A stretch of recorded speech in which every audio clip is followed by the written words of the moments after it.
My name is Tony Peterson. A lot of you probably read outdoor news.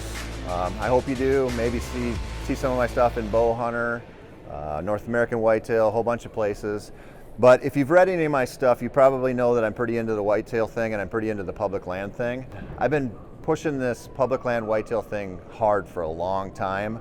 It's really popular now. You see a lot of people out there doing it, which is really cool. I've messed around with various seminars over the years. I've done shooting seminars and bow seminars and all kinds of stuff. And what I keep getting asked about is public land whitetails, or sometimes public land elk or something like that. But it seems like a lot of people want to hear about public land. I'm assuming you do, which is why you're here. But the first thing I really want to talk about with this is quality of ground. There's sort of this perception out there right now where if you put a tree saddle in your pack and you hike into some random public land somewhere, you can kill a 140 incher all day long. The reality is there's still a lot of work that has to be put into it. I have a lot of people contact me. They'll ask me, how do you kill so many big bucks or something like that? And then I'll be like, it's really like one big one every 2 years and then some other decent ones, and there's an entire year's worth of a process in there. So it's like if you go check out somebody's social media feed, you'd think their life is amazing, but they're giving you this one little tiny glimpse into their world through Instagram, and they're not showing you all the bad days. When it comes to quality public land, and what I mean by that is simply something you can find that's going to provide a good hunt. The reason that public land, that I think it's awesome anyway for whitetails, is we have a lot of it in this country. We're super, super lucky to have this. We're the envy of hunters across the world because we have the public land system we do. If you check out a property and you don't like it, you can move on to the next one. And I think that that's a benefit over the private land hunter, because we have this perception that private land's always better than public, right? And that's true in an awful lot of cases, but not every one of them. And the thing about private land is, let's say you knocked on the doors and you got permission to hunt an 80-acre farm. That's your hunting spot, and it's really easy to get locked in there through the good, through the bad. If you're looking at public land and you go, this one's just not working for me, you can go find something else. This process for me starts basically these days with OnX maps. I don't know if anybody uses that. They don't pay me, I don't care if you buy it or not. It's just an incredibly useful app, and there's other ones out there. But as far as game-changing technology in my life, you could have all the trail cameras back. I don't care, but don't take away my OnX. I use it for everything now. I use it for elk, I use it for western critters, I use it for pheasants on public land. It's amazing. But what it does, not only is it allows you to find every kind of public land that's out there, it allows me to dig in with aerial photography and start looking. Are we using Google Earth or something here? Is everybody digital scouting somehow? Pretty much. That's been a game changer as well. But here's the thing about that. This is like step one. This is the stuff you can do now when there's 3 feet of snow outside and you can't really go winter scouting yet, and you just want to find something. And we know the typical stuff to look for on any given deer property, right? Hey, find a food source, find the pinch points, find whatever. For me, when I'm looking for public land, the thing that's most important to me is access. If it has a lot of easy access and I can see a bunch of 2 tracks winding through there or logging roads, I'm not going in there because I know everybody will go in there. The harder it is to get into, the fewer places that you can enter that property, the better. So the typical strategy that comes out of most of the whitetail advice doesn't come from public land. So they're going to tell you, well, find this pinch point or find this food source or identify that water source. My strategy almost starts and ends with hunting pressure. I want to find places people don't want to go, and I want to hunt where people aren't going to be. That's what matters most. I firmly believe, and you'll hear me say this over and over again through this seminar, the number one enemy to your hunting success is always hunting pressure. And that's why when you turn on the Outdoor Channel, you don't see a lot of people hunting public land. If you got to make a TV show and you have 5 days to do it, you don't want to be bumming around with the rest of us. So I start with that, but none of that digital scouting matters to me until I can ground truth it. And you can get a really, really nice feel for what's going on in certain properties, but until you can actually get in there, it doesn't do you a whole lot of good. It's just a blueprint. And I would say that my most valuable time in the woods, aside from actually hunting, is scouting in the winter and scouting in the early spring. Until I get in and look at these spots and see, okay, there's good rubs in the cover, there is a beaten trail through this pinch point, there's something there that's gonna work for me. I don't take any of the digital stuff too seriously. It's just a jumping off point. And what I've found in my life is maybe 30% of the places I think are gonna be really good turn out to actually have the sign I want and have a situation where I can either get a stand up or hunt it somehow in prevailing winds. There's so many factors you're dealing with, and that's why it's just important to be willing to look at a lot of spots, do a lot of the digital research. My scouting doesn't end now though. The traditional method used to be to glass, right? Sit back on your spotting scope, swat some mosquitoes, watch some kind of food source or something. Now we just put out a camera and let it do all the work for us, or 10 cameras. On public land, running cameras, it's a great way to get your cameras stolen. So you either got to hang them up, angle them down, chain them on, something like that. I pretty much gave up running cameras on public land. I still run them on private. I'm still addicted to them in some ways. I think they're super fun. My daughters love checking the cameras. I get that. But I'm a firm believer that they're just one small tool you can employ. There's a lot of other stuff that goes in around it, and it's easy to kind of rely on them, especially if you're dealing with a small spot or something. And the common thing that you see when you're dealing with public land is you don't have that beautiful bean field to sit in glass on, August 15th, right? Typically. Sometimes you got to get a little creative to glass on public land. One thing I found over where I hunt in Wisconsin, I hunt a lot of timber company land in the North Country. So I'm not usually anywhere near an agricultural field, but I do like clear cuts, fresh clear cuts. And sometimes you can get a little elevation and glass some of those places and figure out something. And the important part there is if you've done some digital scouting and then you've done some spring scouting and you found these rubs and scrapes in these staging area type of spots in the cover, if you can get out and watch one buck do his thing for an hour or for 20 minutes, to me, it's so much more valuable than getting pictures typically is, because I can watch how that deer uses the terrain and how he interacts and what part of the brush line he popped out on. Did he go get a drink over here? What did he do? Where did his buddies come from? And you're learning so much about what that deer likes to do. And the cool thing about it is if you see one deer do it, you can bet that other ones will. So even if you go out and you only see a forky or something, that doesn't mean somebody else isn't going to do that during the season. Observe. So I'm going to get into the hunting, which is what you guys want to hear about.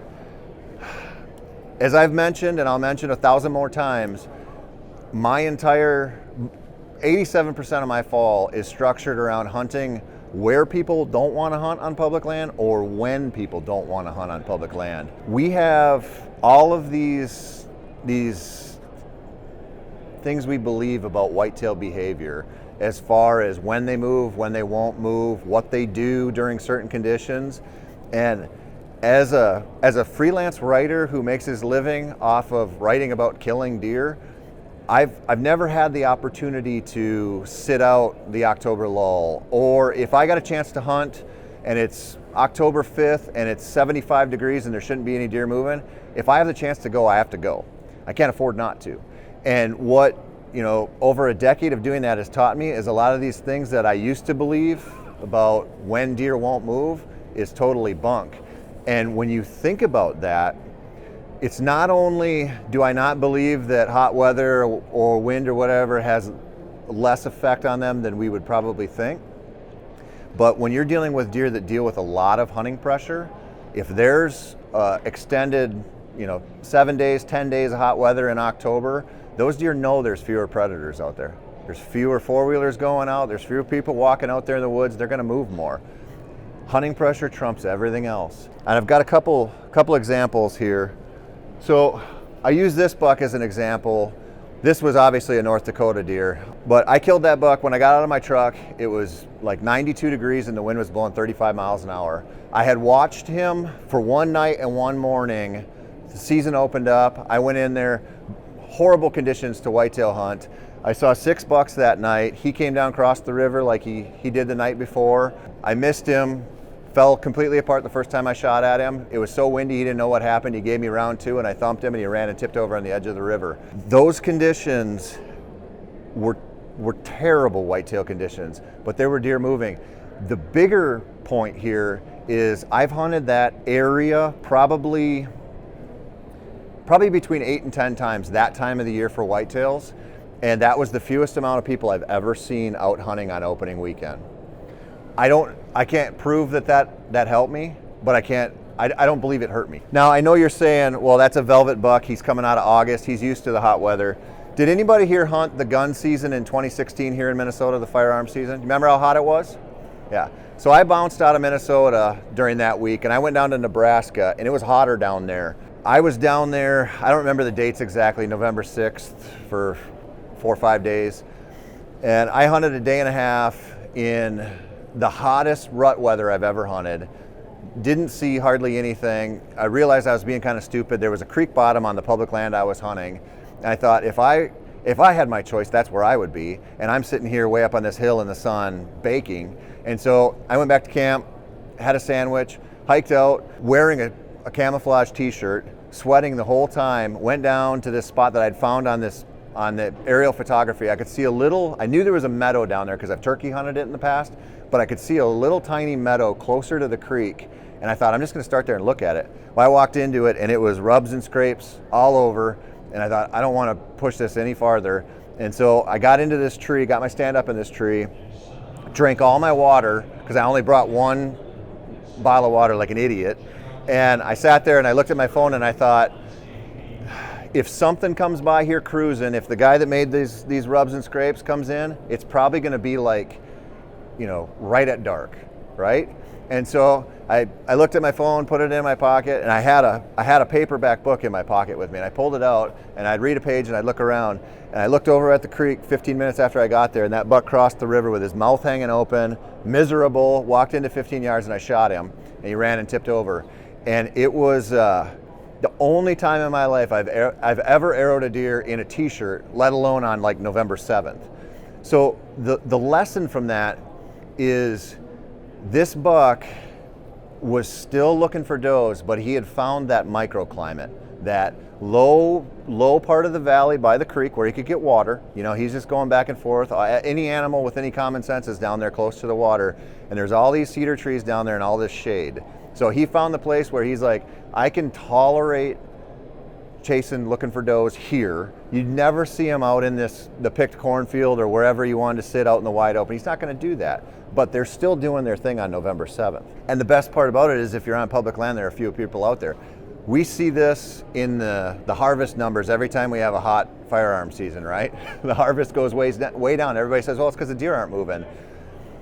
I don't fully buy into that. If I had to pick my favorite conditions to go hunt whitetails in on public land, it'd be early season with a nice drizzle. I can't prove this because I'm not a deer, but I do not think they like sitting there bedding there getting wet all day long. The one thing I do know is a lot of people don't like hunting in the rain, and so there'll usually be fewer people out, and deer love to move in the rain. The first really big buck I ever killed in my life, this was on private land, but it was a lesson for me that I've never forgotten.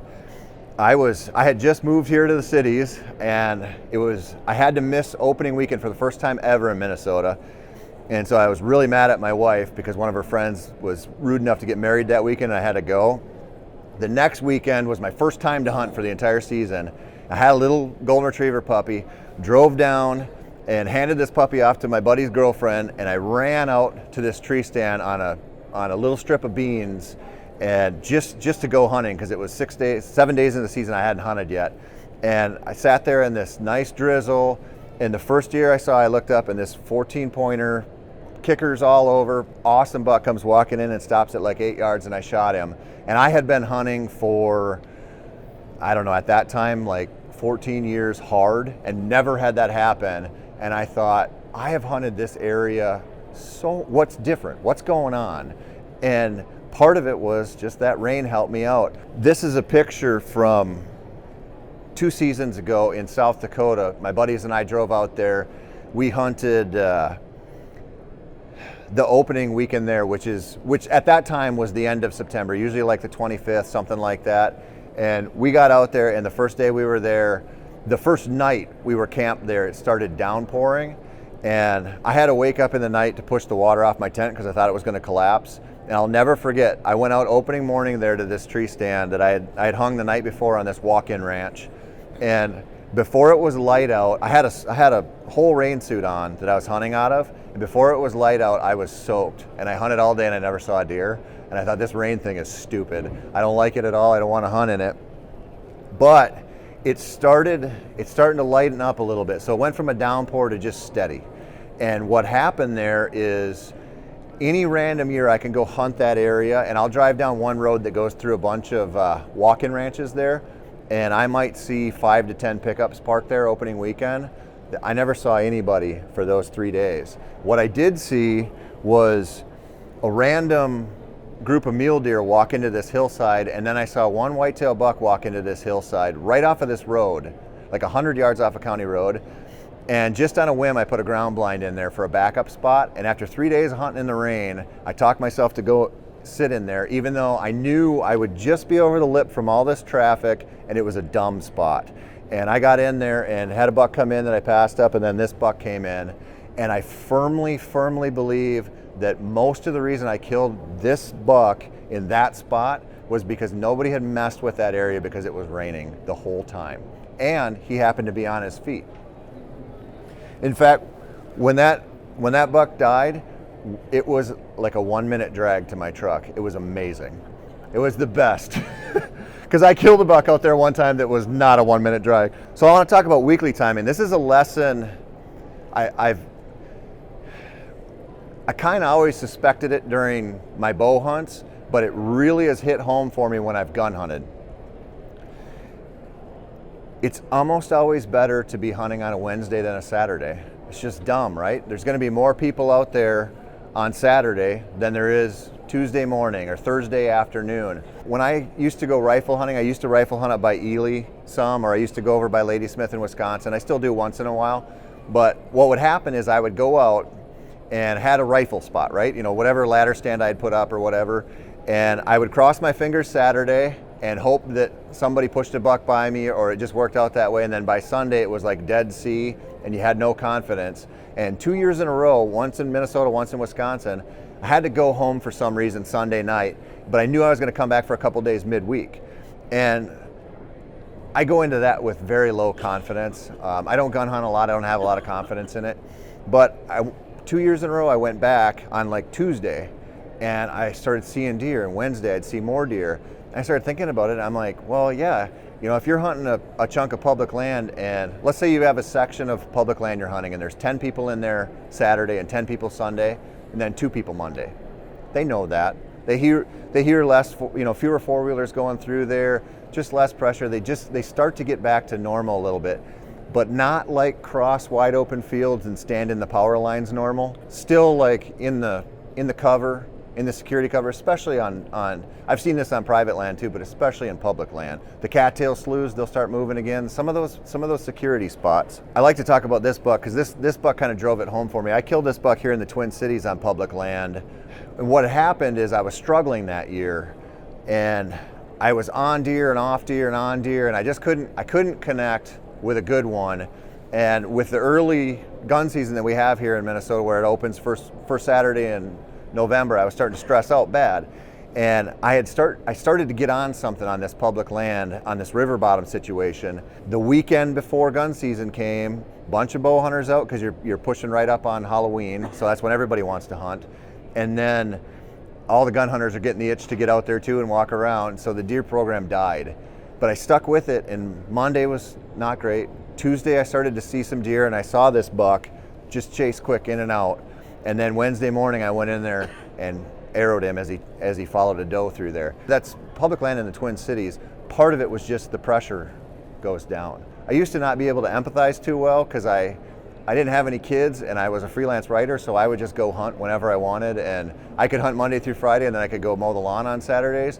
Now I have twin 7-year-olds and my life has flopped around, so I'm way more locked into weekend type hunting. So I get it. I get it's hard to just get out there whenever you want, but if you can plan vacation, or if you can try to have some time to hunt during the midweek, it's just going to give you a little bit of an edge. So this doesn't really apply to the firearms hunters, but for the bow hunters, I've mentioned this and I'm going to talk about this some more.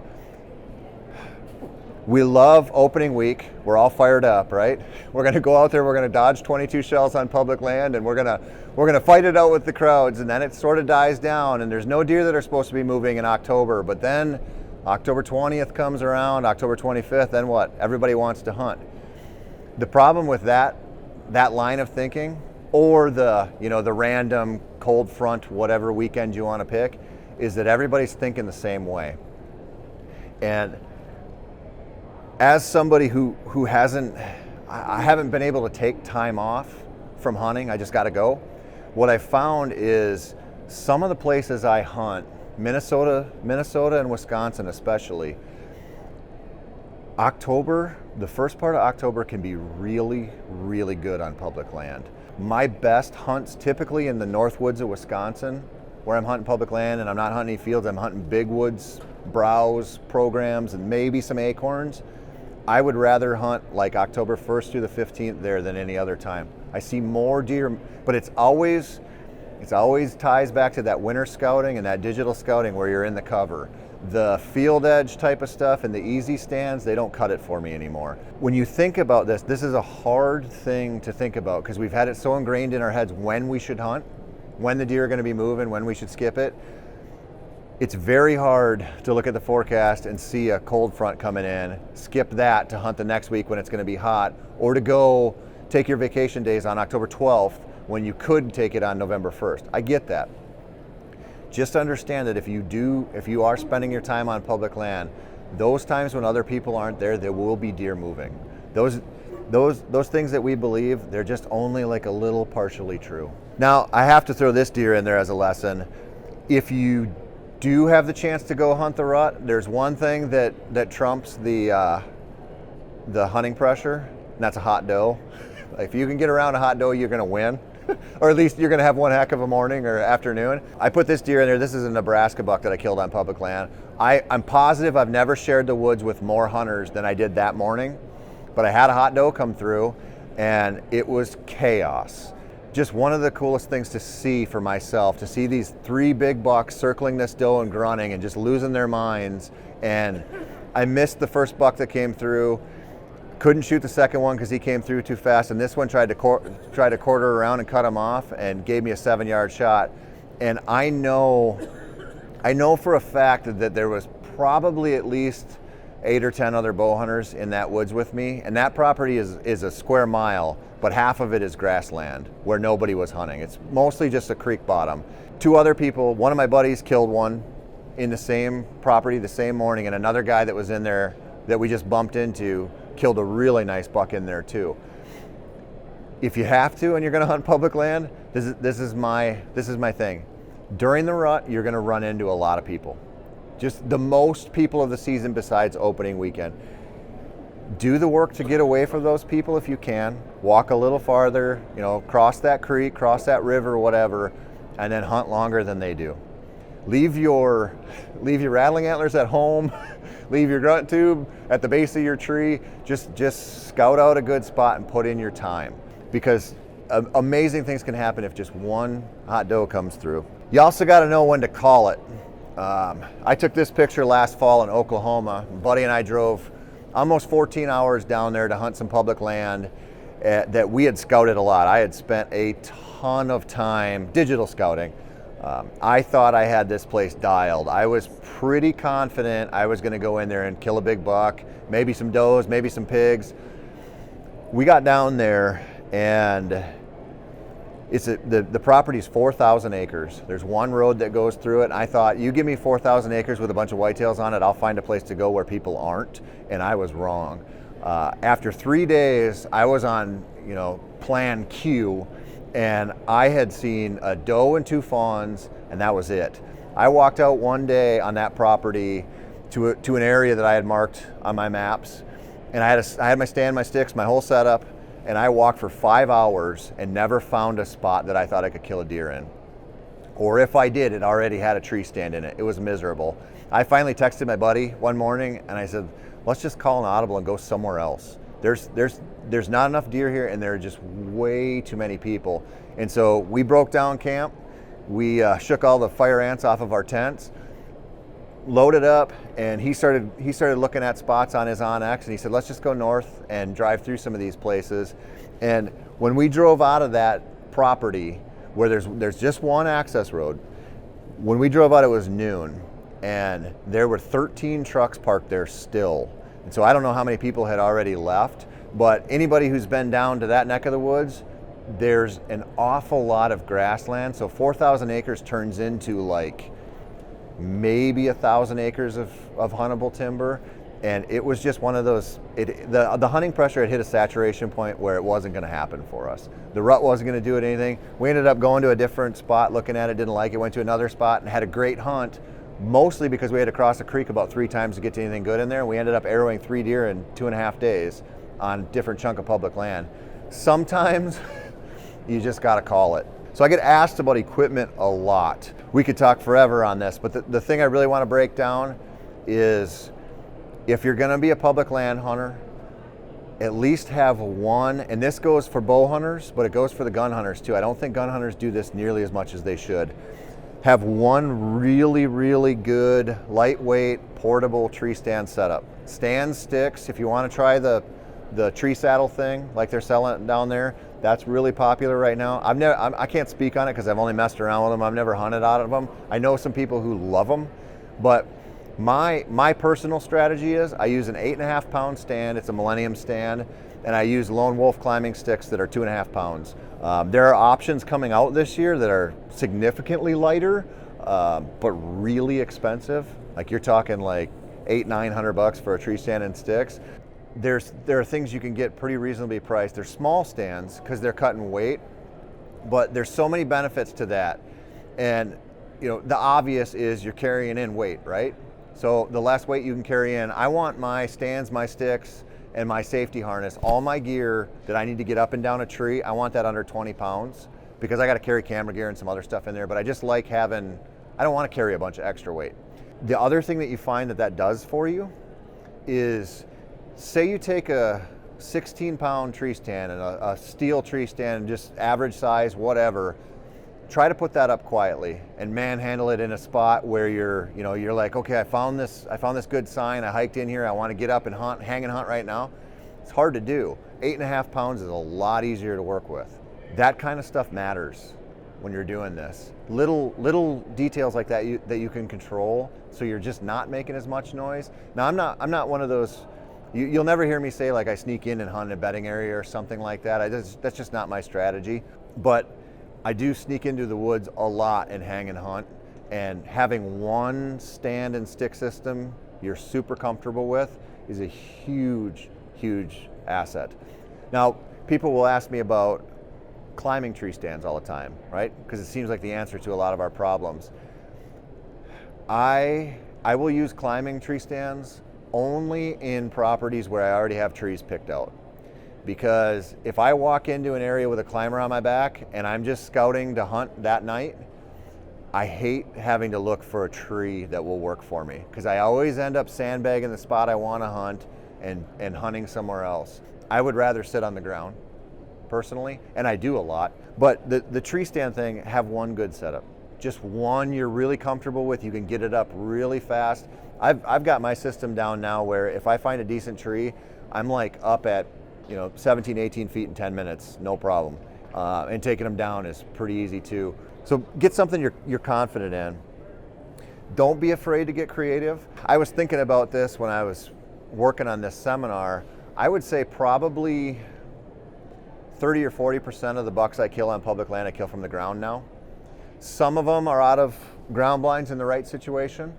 Most of them are out of just a natural ground blind that I'll just tuck in behind a tree because I want to. If I find a spot, I want to hunt. So if I hang a stand and I'm observing, or I just get into a spot and there's sign everywhere, I got to figure out a way to hunt it. And that might just mean tucking in behind a big, cottonwood tree on the river bottom or something like that, and just going for broke.